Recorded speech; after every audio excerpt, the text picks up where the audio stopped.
Welcome back to the channel, everybody. Thank you so much for joining me and allowing me to continue to be your daily advocate. If you're new here or you're not subscribed for any reason, please do me a huge favor and hit the subscribe button. Thank you to all of you who have been watching and following me for so long. It truly means a lot, and I'm glad that I can be this person. XRP crypto wolf. XRP faces second largest accumulation phase in XRP's history as whales grab 900 million. Now, this was an article, but the article was based on this tweet from Santiment. The second largest XRP accumulation in the past 5 years by top tier whales is in progress. There are currently 336 XRP network addresses that hold 10 million XRP or more. Many of these undoubtedly belong to exchanges, but this is still a notable anomaly. So whales are mega whale. It says XRP's mega whale addresses, so mega whales are accumulating. Now, Jeremy Hogan had tweeted this out yesterday evening, and this was James Phelan had put out this right here. Chris Larson files letter in which he states Ripple and Mr. Larson do not oppose unsealing the legal memos in their entirety. And Jeremy Hogan says if it's coming out, let it all come out. And this is there was a thread done by Eth Xrp that has the letter in it. And before I go into it, I'll say the disguised Ethereum whales all bought an unregistered security. So here's Eth Xrp. He says, in this unsealed exhibit, the law firm Perkins Coie advised Ripple Labs that founders who assume its risk could receive XRP, but not investors or employees, as that would risk being a security in the SEC's eyes. Couple things to note. He says the email seems to establish, at least in part, that FinCEN guidance in 2013 designated Ripple as a user of XRP, not an issuer. Only founders are the issuer. This is key and also reaffirms the sequence of events, founders gifting 80% of XRP to Ripple Labs. Also, as Larson explains it, the ledger being reset has no bearing on token ownership, as it only reflects it. This was in response to a query from Ryan Fugger about why the founders kept 20%. So it seems that Ripple, or at least Larson, wants this note to be made public, and now it is. As always, deeply indebted to FinLaw making this readily available. Okay, and so here's the letter itself, just if you want to see it. Chris Larson to Ryan Fugger, and down here it says, just to get this straight, what was the reason for the founders kept 20% instead of giving it to Ripple Labs? But anyway, this is interesting. What I always find interesting, and remember this because this is important. It all goes back to when Brad Garlinghouse was on stage with Joseph Lubin. Everything. This is the crazy part about this lawsuit. Everything that Ripple did in a transparent way and did right and the honest way and showed everybody what they were doing and was straightforward about it. Joseph Lubin and the Ethereum founders did the exact opposite. And to this day, all of those whales are disguised. They didn't show any of it. And instead of Gary Gensler going after them, they're going after Ripple, who showed it. Who else? Here's another question. Who else? What other crypto company could survive to this day and still, I mean, they didn't charge them with fraud. Still to this day, we haven't seen any kind of devastating anything come out of this lawsuit. What would happen if you did that to Joseph Lubin and the Ethereum founders? I don't think if it was actually looked into, I don't think half of those guys survived for a month, folks. I don't just think it, I know it, just based on what I've seen that's public. Okay, so let's move along. John Deaton says, if true, now he's talking about what I just showed you, if true and Chris Larson's paid Perkins Coie or others in XRP for legal services 2012 memos, it's absolutely brilliant because it would be the first use case for XRP, a substitute for fiat currency to pay for professional services, something you don't do with a security. And he's retweeting this from TAIG, where he said, made me think of this. If Perkins Coie thought XRP was an unregistered security, I'm sure they wouldn't have taken payment in XRP, and he's actually got the Perkins Coie address, and he showed this a while back. So you can kind of see how all this stuff that everybody like TAIG and all these people have been doing to collect all of this evidence, it's impossible to get around what's been found. You can't. That's why later in this video I'll show you a tweet that I did for a reason. Okay, so and then later on yesterday, now this is where it gets crazy, folks. This is Looney Tune. We're dealing with an SEC that's talking out of three sides of their mouth. Okay. James Flanagan, the SEC has filed a motion for reconsideration and clarification of Magistrate Judge Netburn's DPP ruling. It is below. Remember, they're trying to say that it was Bill Hinman's personal opinion, and then in the next thing they filed, they're trying to say it wasn't. Well, in this one, they're trying to say it wasn't.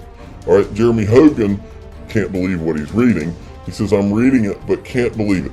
Now, the speech wasn't Hinman's personal opinion at all, but intended to convey the Department of Corporate Finance's position on digital assets.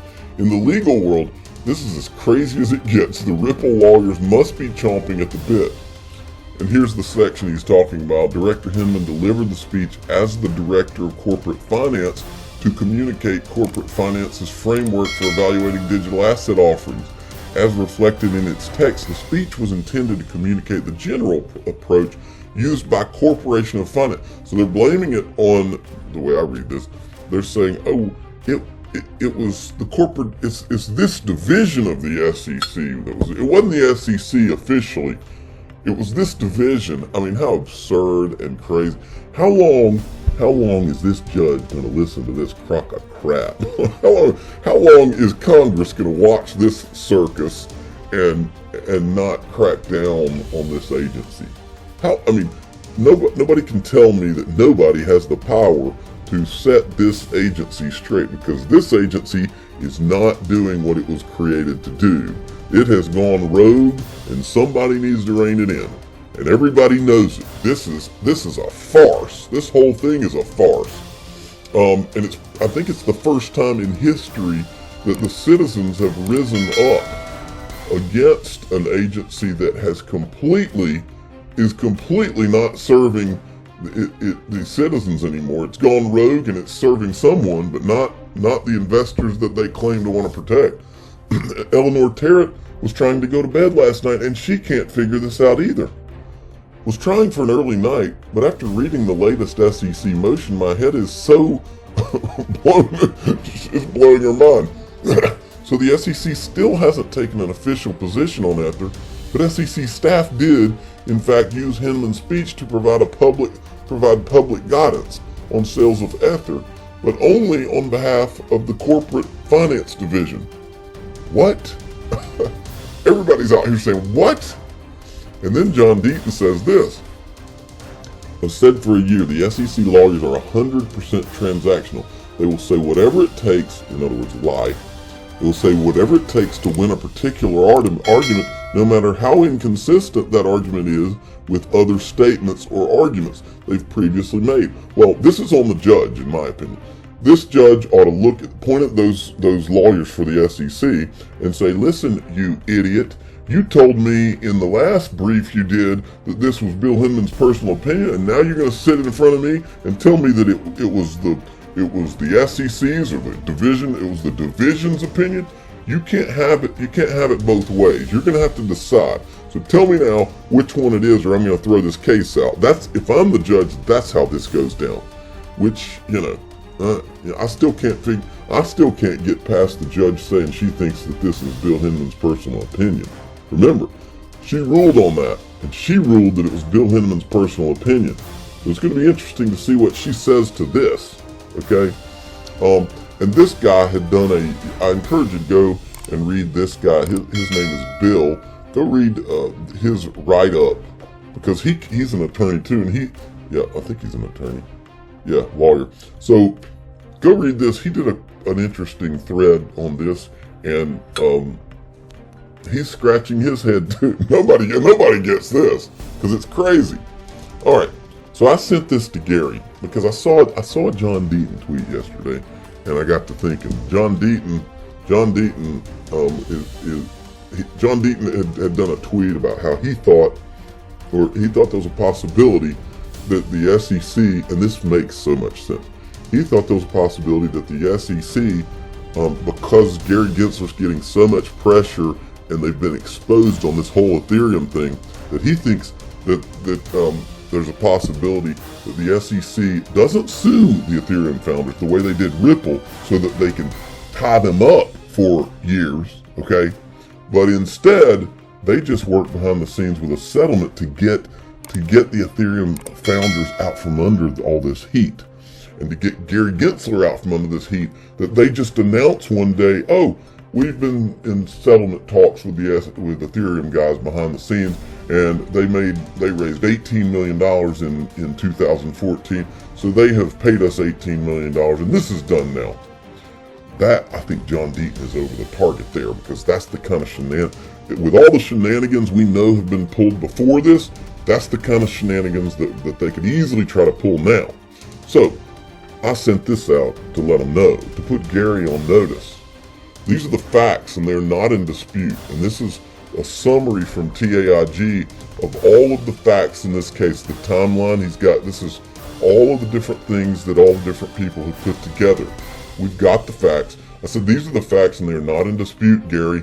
A bogus settlement with the Ethereum founders won't make this go away. We want a level playing field where the government agencies, where government agencies with Wall Street ties don't pick winners and losers. We don't go away until then. We don't stop talking about how the Ethereum founders tried to help disguise the whale purchases in the Ethereum pre-sale until you get Ripple and XRP are released, so that we can have a level playing field, have a free market, and let these things compete. Do what Hester Pierce said. Give them all a safe harbor, including Ethereum, because it's a security. And Ethereum 2.0, they now changed the name of, because of the heat down on them. They changed the name to Consensus Layer. Well, that doesn't change anything. Consensus Layer is a security in progress. Everybody knows it. The first Ethereum 1.0 was a security, is a security. Ethereum 2.0 is a security. Just because you change the name to Consensus Layer doesn't make it a security, and we will not drop it until we have a level playing field. Period. We will continue to put the spotlight directly on all of you. Now, I'm not going to play this video, but I encourage you to all go watch it. One thing we hear all these politicians that are hemming and hawing about crypto over the last few months, oh, it's for money laundering, drug dealing, and all that, which is exactly the opposite. Crypto is more trackable than anything. Okay? Let's get that straight. All this money laundering talk is a lie. You don't believe me? This is a clip from one of my favorite documentaries, Cocaine Cowboys. You can play it. Look at what the banks were involved in helping and aiding in the money laundering in Miami when the drug dealing was going on back in the 80s. Just watch this little clip and you'll see what I'm talking about. So enjoy your day, everybody. I'm always here for you. Leave any comments or questions below, and be sure to subscribe. But thanks, everybody. I really appreciate you. Enjoy your day, and I always have your back. So thanks so much, everybody.